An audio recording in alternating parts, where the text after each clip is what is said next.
एक बार की बात है, घोड़ा एक रास्ते से जा रहा था। रास्ते में उसे एक गधा मिलता है।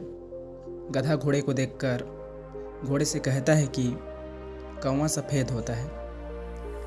घोड़ा उस गधे को समझाते हुए कहता है कि कौवा सफ़ेद नहीं, काला होता है। लेकिन गधा फिर से घोड़े की तरफ देखकर बोलता है कि कौवा जो है वह सफ़ेद ही होता है। अब दोनों में बहस हो जाती है। गधा जो बार बार घोड़े से कह रहा था कि कौवा सफ़ेद होता है, घोड़ा गधे से कहता है कौवा सफ़ेद नहीं बल्कि काला होता है।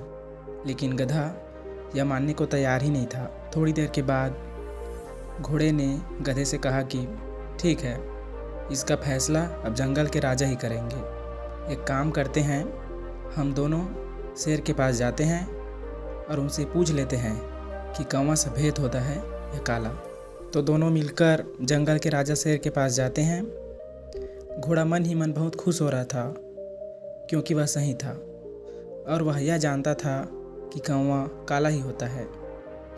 शेर के पास पहुंचने के बाद घोड़े ने जंगल के राजा शेर से कहा कि राजा साहब, हम दोनों में से जो भी बेवकूफ़ होगा उसे आप खा लेना। यह सुनने के बाद शेर कहता है ठीक है, लेकिन पहले बात क्या है यह तो बताओ। तो घोड़ा शेर से कहता है कि राजा साहब, मैं इस गधे को कब से समझा रहा हूँ कि कौवा काला होता है, लेकिन यह गधा बार बार कह रहा है कि कौवा सफ़ेद होता है और इसी चक्कर में हम दोनों की बहस हो गई। शेर सारी बात सुनने के बाद घोड़े से कहता है कि ठीक है, मैं तुम्हें खा लेता हूँ। तभी घोड़ा डरते हुए कहता है कि क्या हुआ राजा साहब, मैं तो सही बोल रहा था।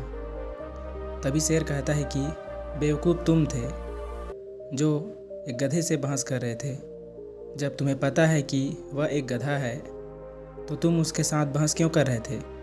उसे हाँ बोलकर वहाँ से जा सकते थे। दोस्तों, हमें भी हमारी ज़िंदगी में रोज़ गधे जैसे लोग मिलते रहते हैं। हमें अपना कीमती समय उन पर वेस्ट नहीं करना चाहिए। अगर आप उनसे बहस करने में लग जाओगे तो आपका ही नुकसान होगा।